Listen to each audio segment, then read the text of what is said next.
कामनी अपने परिवार के साथ रहती थी। उसके परिवार में उसका बेटा राजू था, उसका पति श्याम जो बहुत बड़ा दारूबाज था। वह कोई काम धंधा नहीं करता, पूरा दिन शराब के नशे में डूबा रहता था। एक दिन की बात है, श्याम दारू पीकर घर आया। अरे वो कामनी, मुझे पैसे दो, मुझे पैसे चाहिए, मुझे शराब पीनी है, तू मुझे कहीं से पैसे ला कर दे। आप कैसी बातें कर रहे हैं? मेरे पास एक भी रुपए नहीं है। अरे वो कामनी, मुझे सिर्फ पैसे चाहिए, मुझे शराब पीनी है। आपको क्या हो गया है?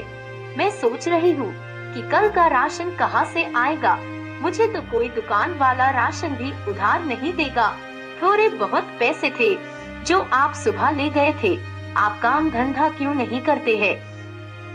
मैं तुमसे पैसे क्या मांग लिया और तुम मास्टरनी की तरह भाषण देने लगी। जैसे तैसे समय गुजर रहा था।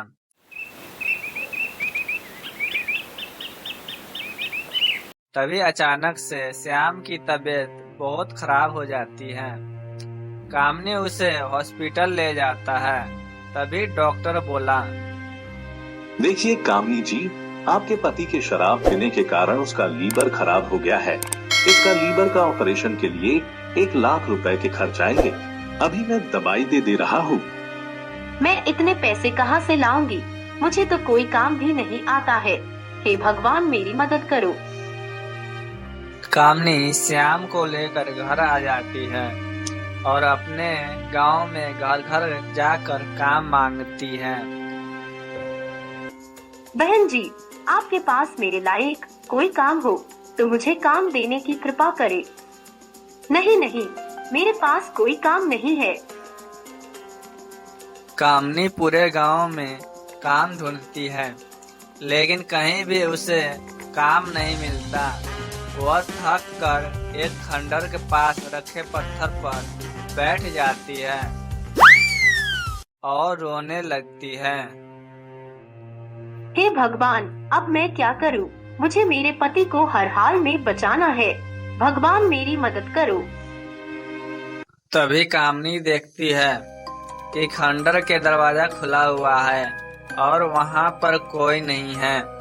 कामनी अंदर जाकर देखती है। खंडर बिल्कुल सुनसान है। अंदर जाकर पता लगता है कि वह एक हलवाई की दुकान है। तभी पीछे से आवाज आती है, कौन है वहाँ? किसकी हिम्मत है अंदर आने की? मैं सुमन हूँ। कौन बोल रही है? इतना ही देर में एक चुड़ैल सामने आ जाती है। लगता है तुम्हारी मौत आई है जो मेरे दुकान में आ गई है। तू मुझे जाने दो, मुझे मत मारो। ऐसा कैसे हो सकता है? तूने मेरे दुकान में घुसने की हिम्मत की है। तुझे मरना तो पड़ेगा। मुझे छोड़ दो। मेरे घर पर बच्चे इंतजार कर रहे हैं। मेरे पति शराब के नशे में डूबा रहता है। उसका लीवर खराब हो गया है। उसी के इलाज के लिए काम ढूंढने इस गांव में आई थी, लेकिन काम नहीं मिला तो मैं इस दुकान में आराम करने के लिए आ गई। क्या तू सच बोल रही है? अगर मैं झूठ बोल रही हूँ तो मुझे बेशक मार देना। ऐसे पति को मरने देना ही सही है। बता, मैं तुम्हारी क्या मदद कर सकती हूँ? क्या आप मेरी मदद करेंगी? हाँ, मैं तुम्हारी मदद करूँगी। आप यह दुकान मुझे दे दो, मैं इसमें समोसा की दुकान खोलूंगी। चुड़ैल अपने जादू से उस दुकान को साफ सफाई कर देती है और समोसे बनाने के सारा सामान अपने जादू से ला देती है। मैं यहाँ पर समोसे बनाती हूँ, तुम बाहर दुकान पर बैठो। कामनी देखती है चुड़ैल जल्दी जल्दी समोसा बना रही होती है। अरे बाप रे, कितना जल्दी जल्दी समोसा बना रही है। यह मैं कोई सपना तो नहीं देख रही हूँ? नहीं, तुम सपना नहीं देख रही हो, यह हकीकत है। मैं एक चुड़ैल हूँ। मैं अपने जादू शक्ति से जल्दी जल्दी काम कर रही हूँ। कामनी समोसा लेकर दुकान पर बैठ जाती है। थोड़ी देर बाद ग्राहक आने लगता है। कल तक तो यहाँ पर तो खंडर था, अचानक से ये दुकान। खैर छोड़ो, आप समोसा खिलाओ। जी खाइए ना समोसा, बहुत ही स्वादिष्ट समोसा है। सभी लोग समोसा खाने लगता है और खाते खाते अरे वाह, कितना स्वादिष्ट समोसा है। मेरे घर के लिए 10 समोसा पैक कर दो। धीरे धीरे कामनी के सारे समोसे बिक जाता है।